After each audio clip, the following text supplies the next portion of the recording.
Situation where you felt like you couldn't escape or your life was in danger. Perhaps a car accident or a particularly frightening encounter with an authoritative figure. Well, you may be surprised to learn that perceived traumatic experiences like these, and many others like them, can become stored in your subconscious and have an enormously detrimental impact on the immune and healing systems within your mind and body.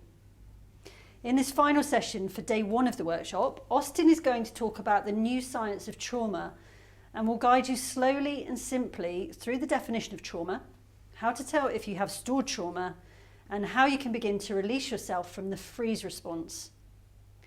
New science is now telling us that stored trauma can constantly and needlessly trigger the immune system. Can you imagine what health conditions and problems could be healed if we individually and collectively understood and utilised the empowering information you're about to hear? Austin. Thank you. Okay, trauma. We've all heard the term. In fact, sometimes we use it in our daily language. I've had a traumatic day at the office. Well, the chances are you haven't. You might have had an unpleasant day, but you probably haven't had a traumatic day. So let's define trauma. Now, trauma, let's make it simple, is any situation where you feel you cannot escape or your life is threatened. That's all it requires to be recognized in your system as trauma. Simple as that. Now, of course, it doesn't have to be anything huge. Although I'm going to move on to major issues in trauma, it can be something quite minor.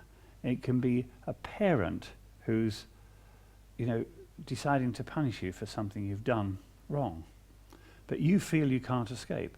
That can be traumatic. We can have birth traumas, and the most common birth traumas are where there's been difficulty with the delivery of the baby, and that can be traumatizing for mum and the baby, whatever's happening trying to deliver the baby. Trauma can happen when the baby is put in an incubator. So the baby's separated from mum.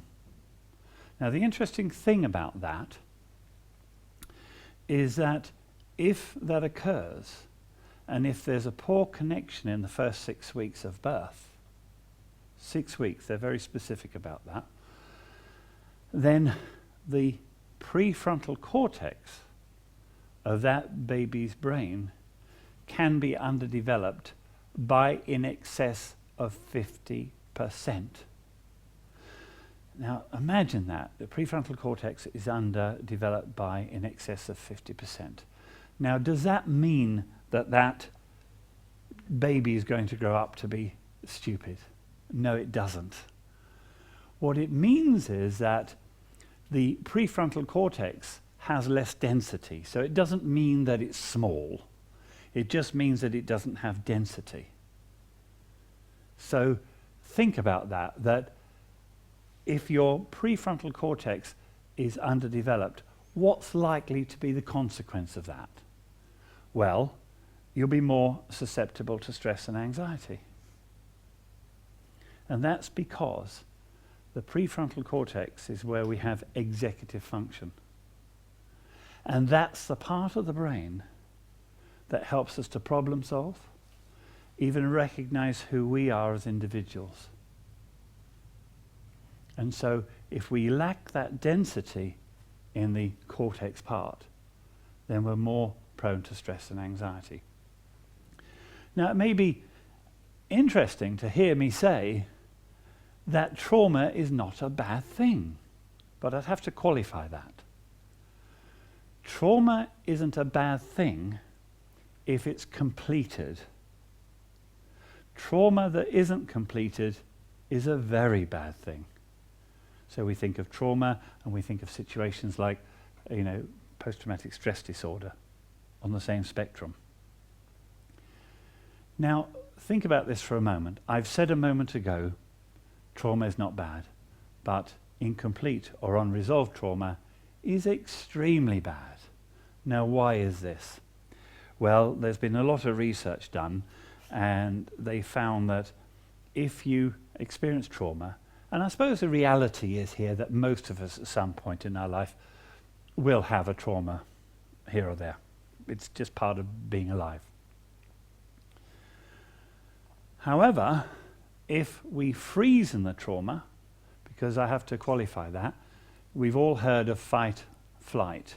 Now I've merged it together this time, fight, flight, because fight, flight is exactly the same response in the brain and the body. But the freeze response is different. And if we go into the freeze response, it means we've shut down. We've not only shut down the brain, we've shut down the body as well.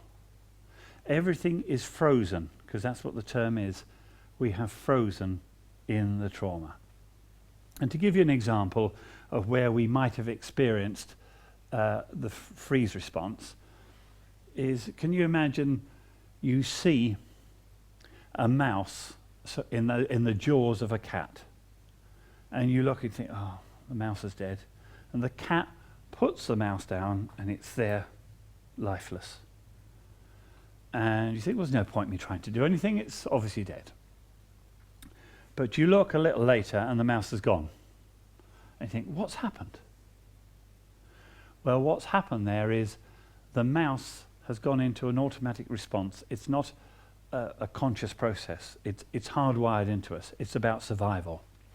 And the mouse has decided, within a fraction of a second, my best chance of survival is to shut down my whole system. Now, what happens when the mouse shuts down its systems?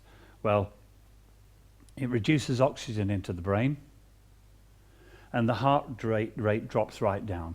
So, to all intents and purposes, the mouse appears dead.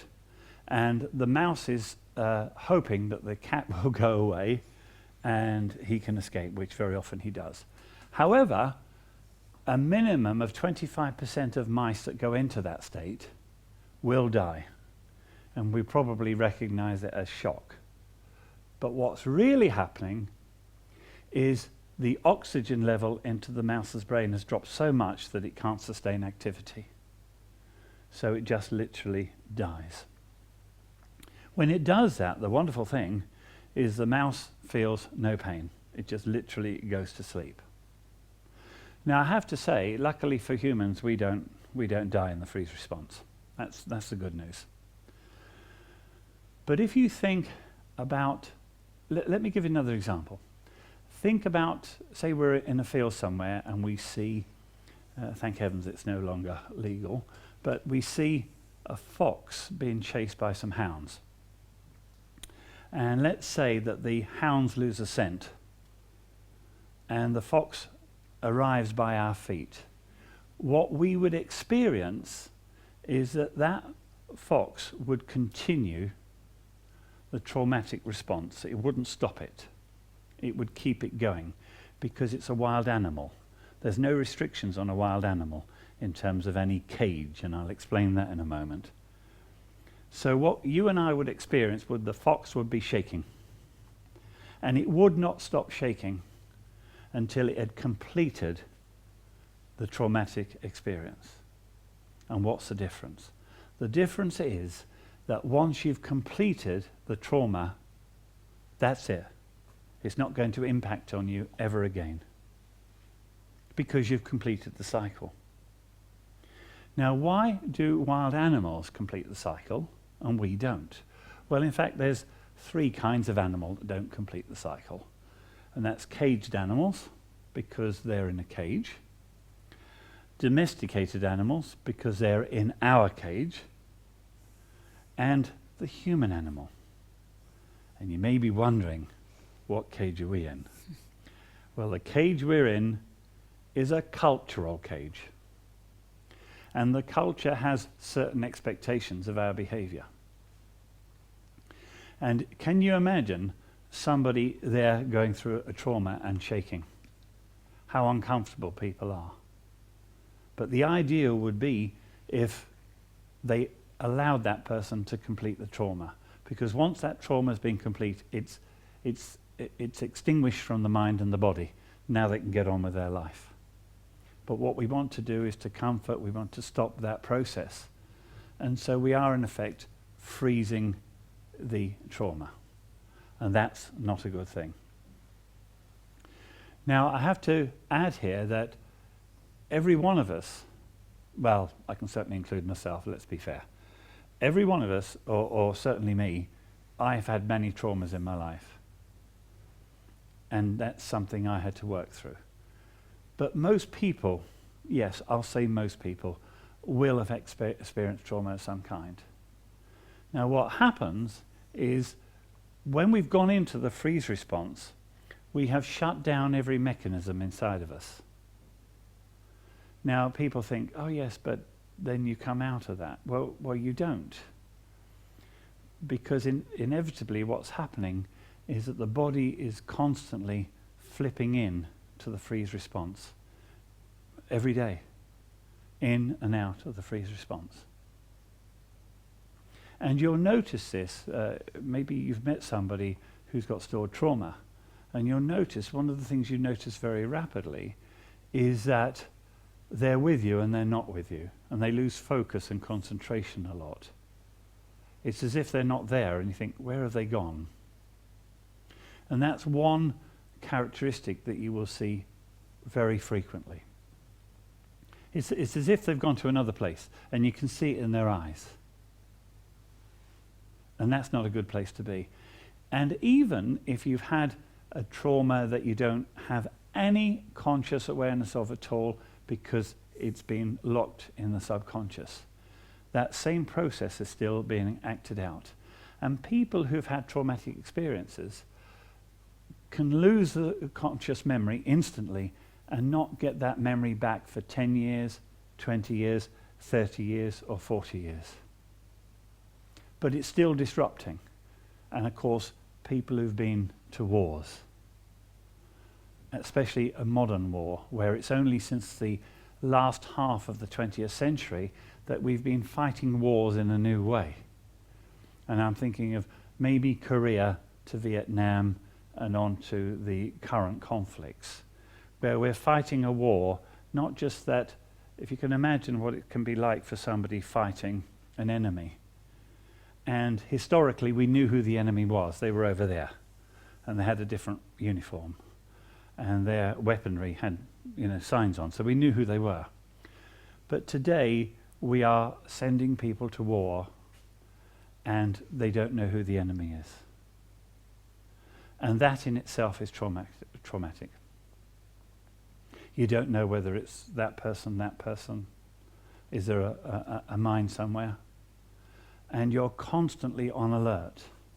And we weren't designed to be constantly on alert. Now, I'm sure there are some people who have seen old footage of people in the First World War and the Second World War where they were shaking their body. That's trying to be traumatizing a release process.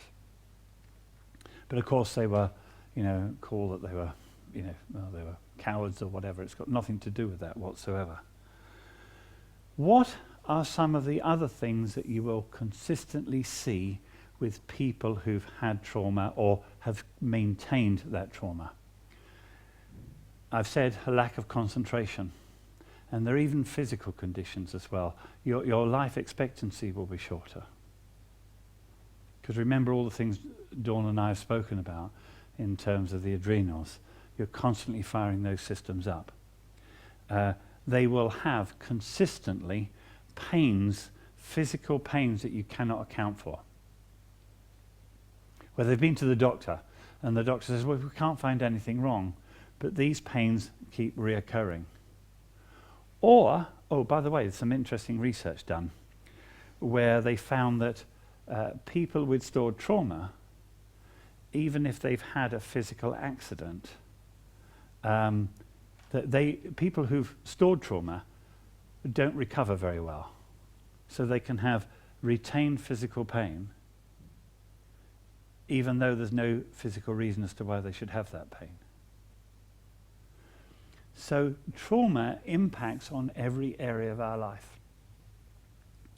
And depending on what the trauma is, and this is the part that I'd like you to be really careful about, is that if you are experiencing trauma or you feel you might be experiencing trauma, that's best left to an expert, because it isn't just a matter of tapping on the trauma, because there are many experiences within any trauma, and you have to know how to keep that person safe while you're taking them through the trauma release. And it can be multi-layered, and it's every one of our responsibilities to look after each other. So don't go into this area. Use an expert, somebody who's very well qualified in trauma release. That's really important. And also what you have to bear in mind is that that person, as they're learning to release the trauma, especially if the trauma has been within their bodies and their minds for many years, is that in itself can be a strain. Because one would assume that all that would need to happen was that the trauma is released. However, their system may not be used to that, so you have to take them through a process very carefully and very gently. And I know I have heard people say, oh yes, I released a trauma in 5 seconds or 5 minutes.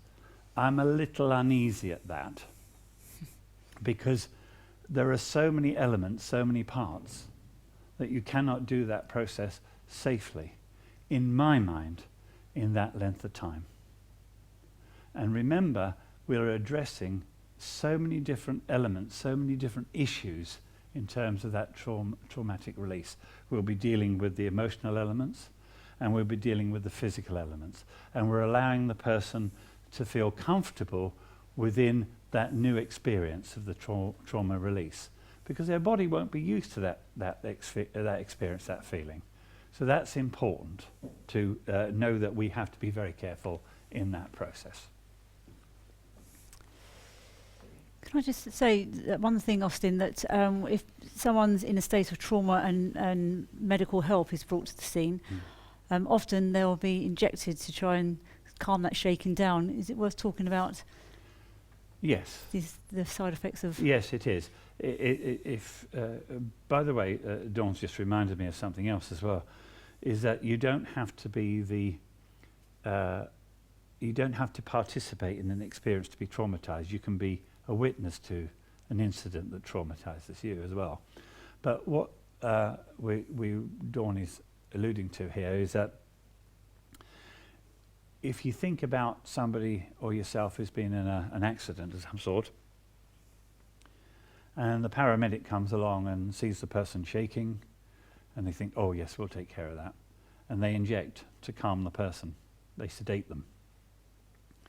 Well, you can understand why a paramedic would do that, of course, because they may have life-threatening situations to address. However, in that moment, they have now locked in the trauma. So again, I'll say it. It's not trauma in itself that's bad, it's retained trauma. And if you can imagine some of the experiences that you could create in an individual through the experiences that they can have, war is a good example, is all the different elements that go to be stored inside that person's mind and body, in every cell of the body.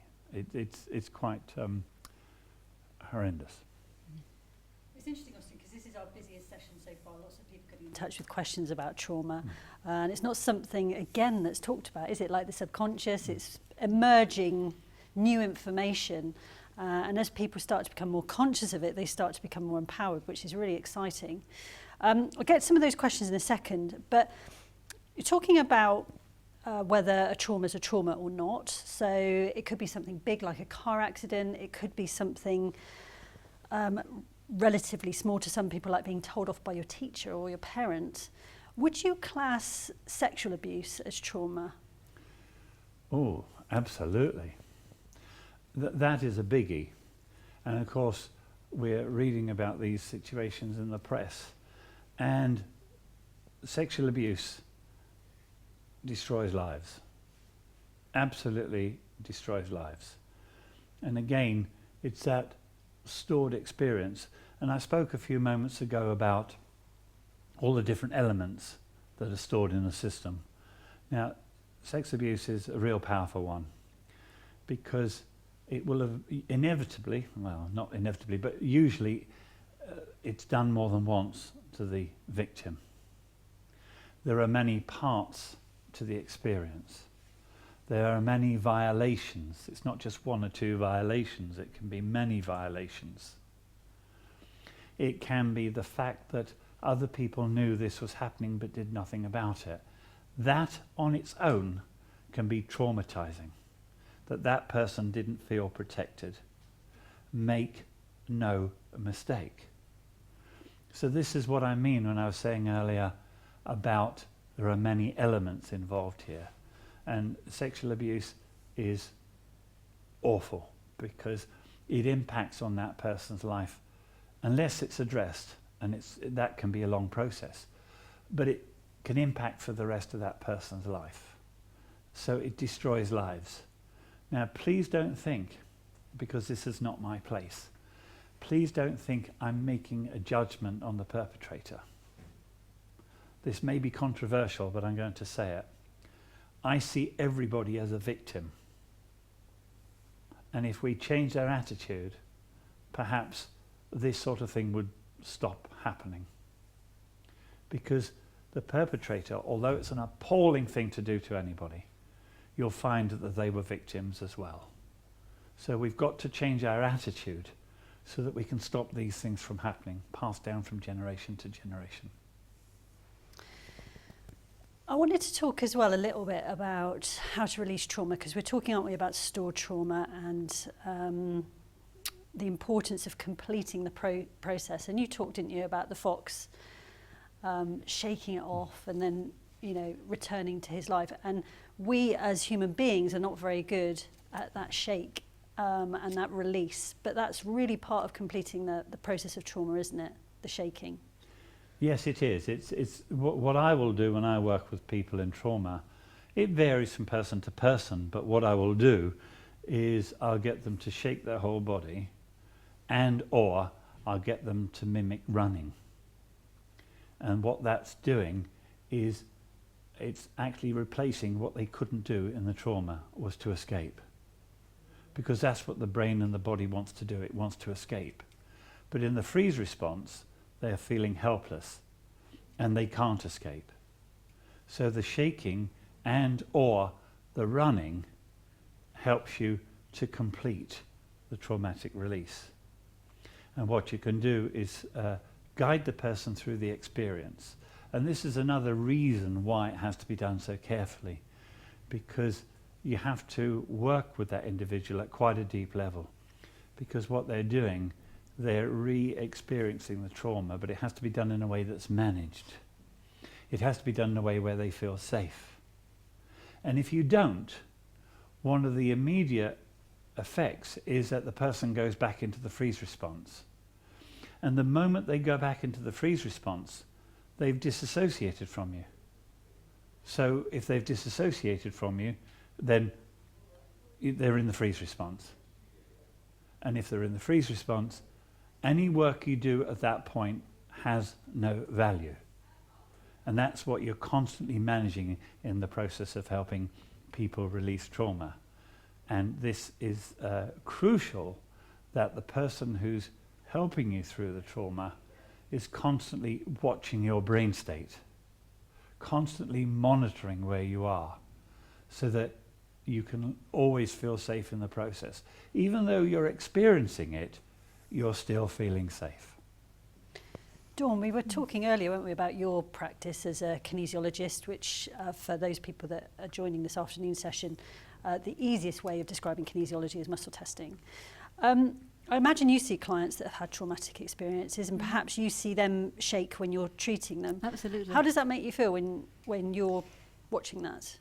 Well, I'm almost glad of the opportunity to help them release it. I think the most important thing is, which I teach to my students, just to stay calm and encourage the shaking. You know, I will ask them to shake their hands, shake their legs, sometimes stand up and exaggerate it to really help release it.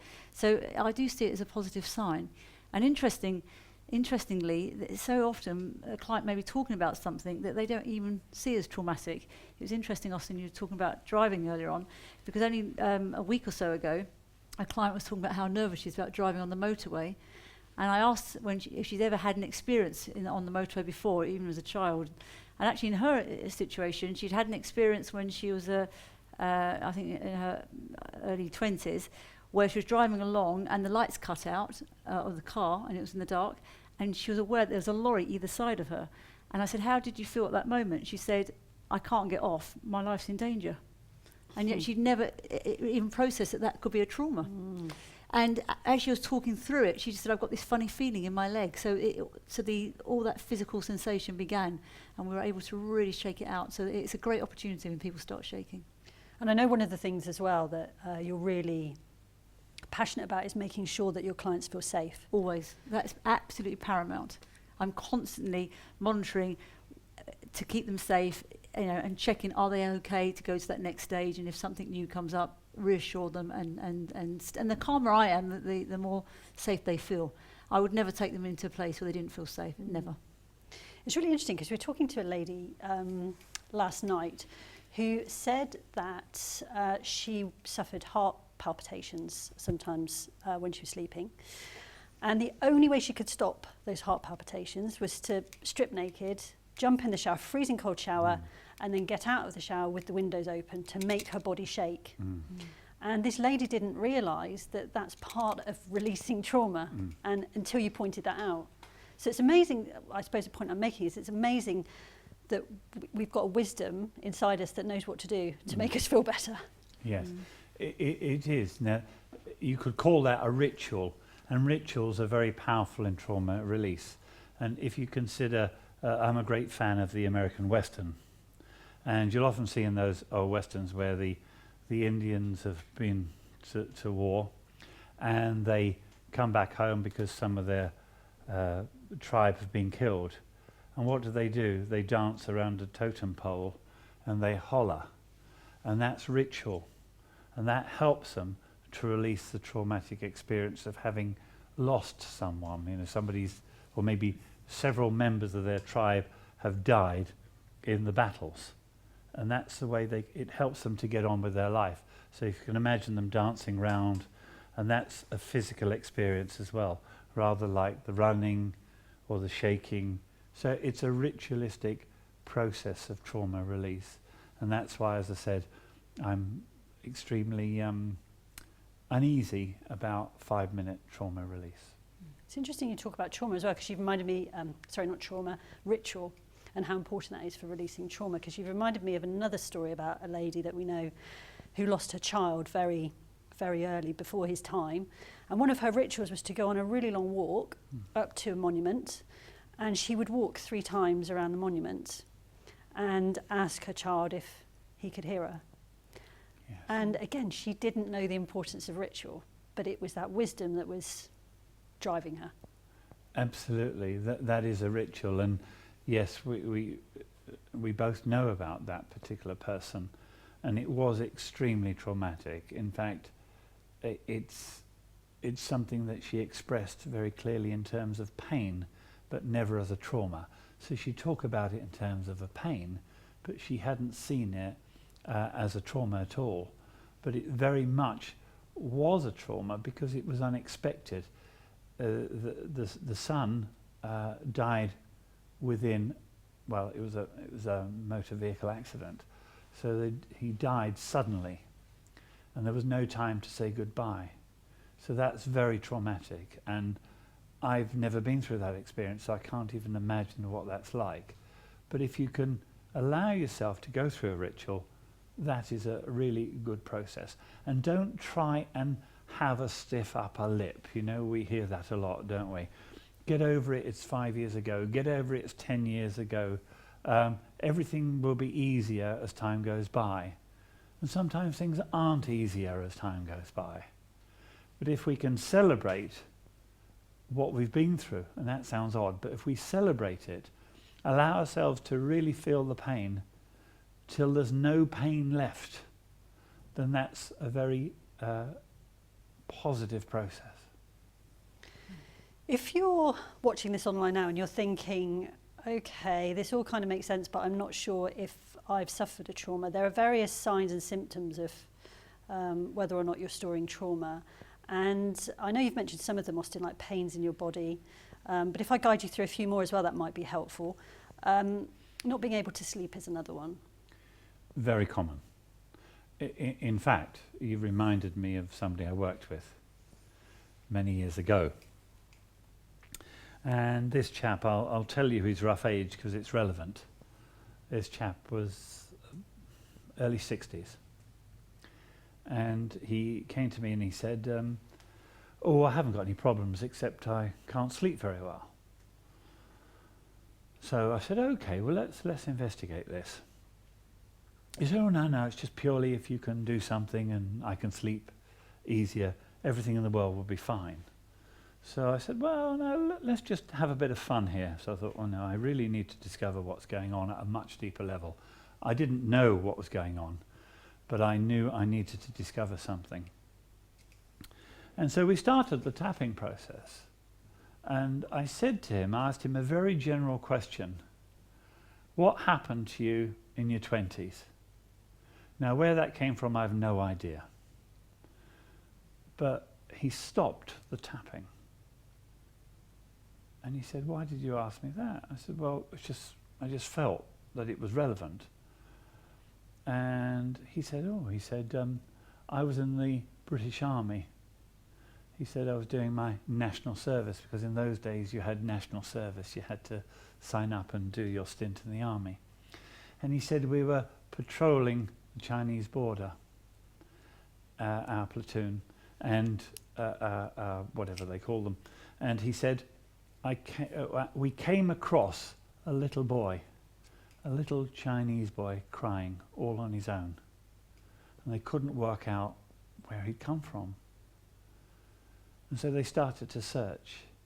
And eventually they came across an adult male who'd been, killed through a round of bullets from automatic weapon because there were so many rounds in the body.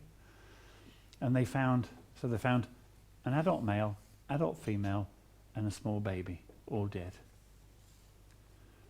And they couldn't work out what happened. And then they began to piece it together. And they realized that what had happened was the Chinese guards must have heard a noise in the jungle. And what they did, they opened up with automatic fire. So how many rounds went into the poor innocent people, I don't know.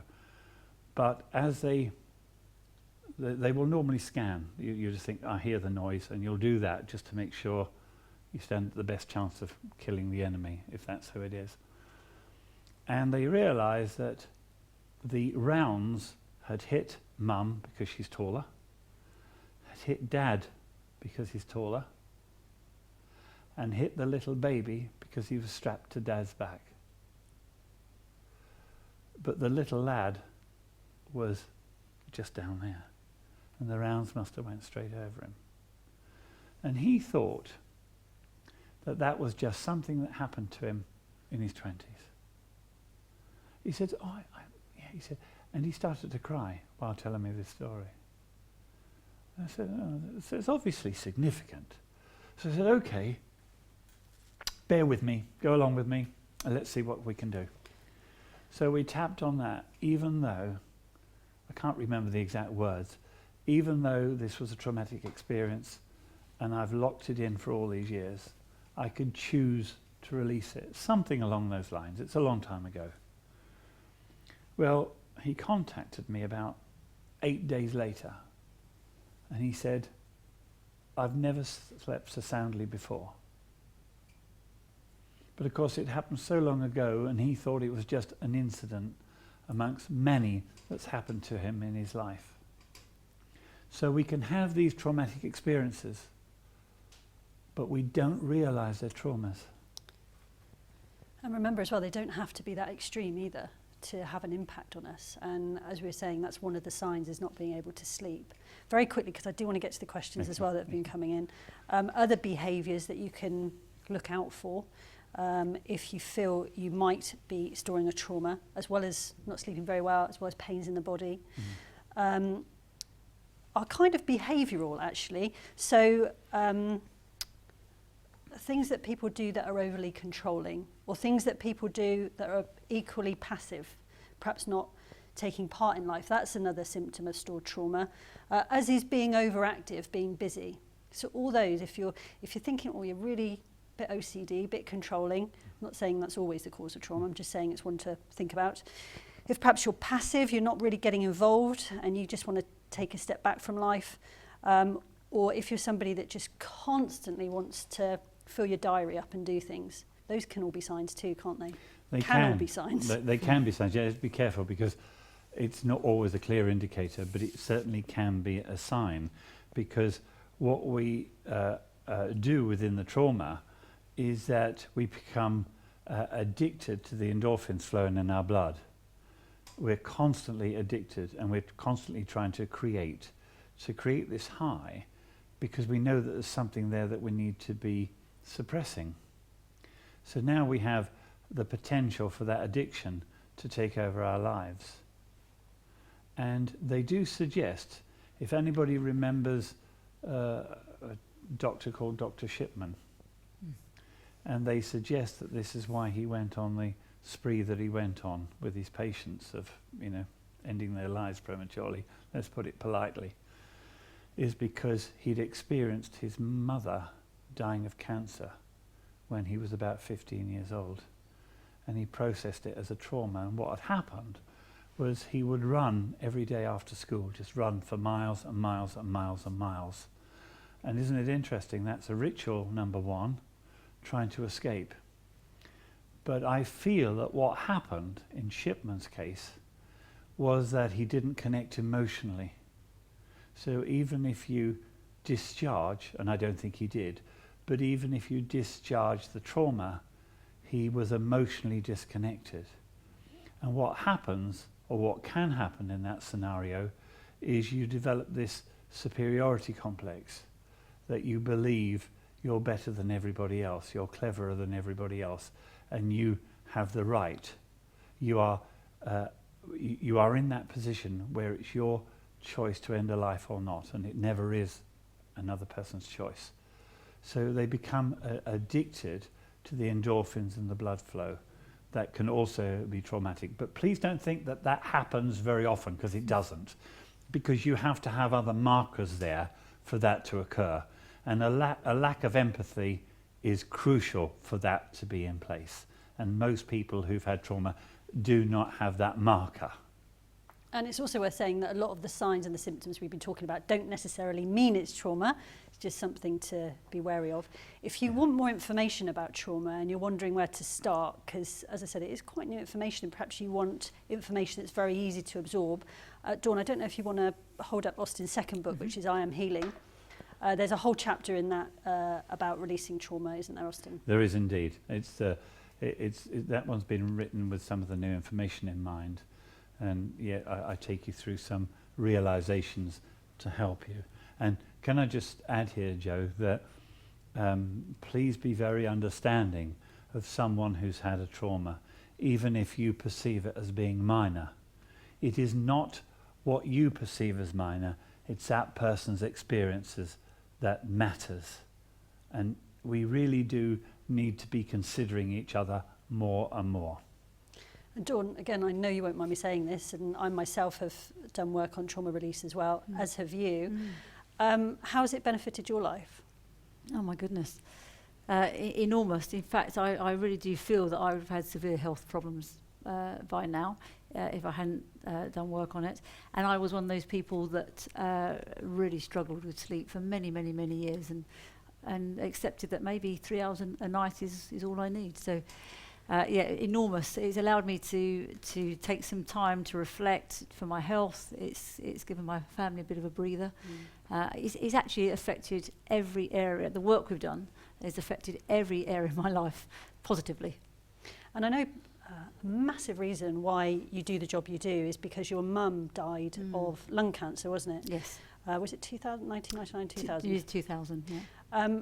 And would you consider that a trauma, even losing a member of your family? Yeah, absolutely. I'm sure it's traumatic for most people losing someone they love. I had an exceptionally close relationship with my mum, and when she was diagnosed with cancer, we tried everything really. I went to all the appointments with her, and we saw all the different specialists. And I remember feeling through that process that no one's really looking at what's going on emotionally for her, and I knew she'd had a really tough life, and it was the missing link. And I really did feel, even though I couldn't get all the information in time when she was alive, and it may or may not have changed her path, I did feel afterwards that the information I learnt, I was absolutely going to share that with other people, because I passionately believe that with the right information and utilising these tools, there's so much, and I've seen so much that we can change.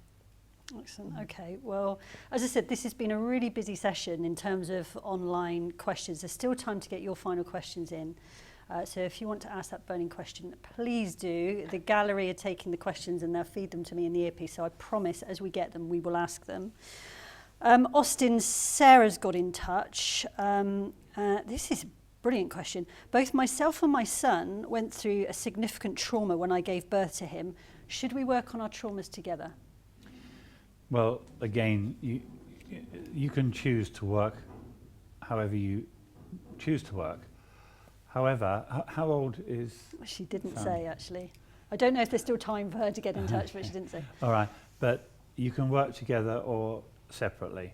My suggestion would be that if you worked, first of all, on your own to see what happens, then that will give you more information as to how you work with your son, because you being able to work with your son is extremely powerful. So if you could become empowered to release your trauma and then guide your son through it as well. Birth traumas, I imagine, are quite prevalent these days, aren't they, in terms of the amount of drugs that are used, pain relief, hospitalizations, C-sections. So I imagine that's a big area, isn't it? It is a big area because it's not a natural way of being born, and I know it's difficult because things are done differently these days, but it is extremely stressful experience and traumatic experience for all involved. And remember that if you have another thing that can be traumatic in those very early days, I'll say days of life, is if you put in the incubator and or your mum's not well and you're separated, because that can create trauma, separation trauma. And again, that will be with you for the rest of your life if you don't address it. So again, even though we don't remember, we can't remember those experiences. It's not a conscious process, trauma. It's happening at a very deep level. And again, I suppose this is really important to emphasise, isn't it? That it's not bad to be experiencing a trauma. The bad thing is holding on to it.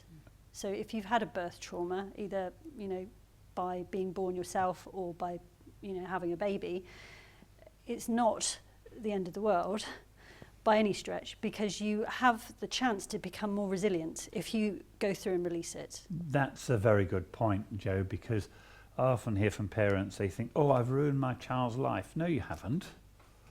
You can do something now. It's never too late. That's really important to understand, because mums always want to do the best job possible for their children, for their babies, for their children.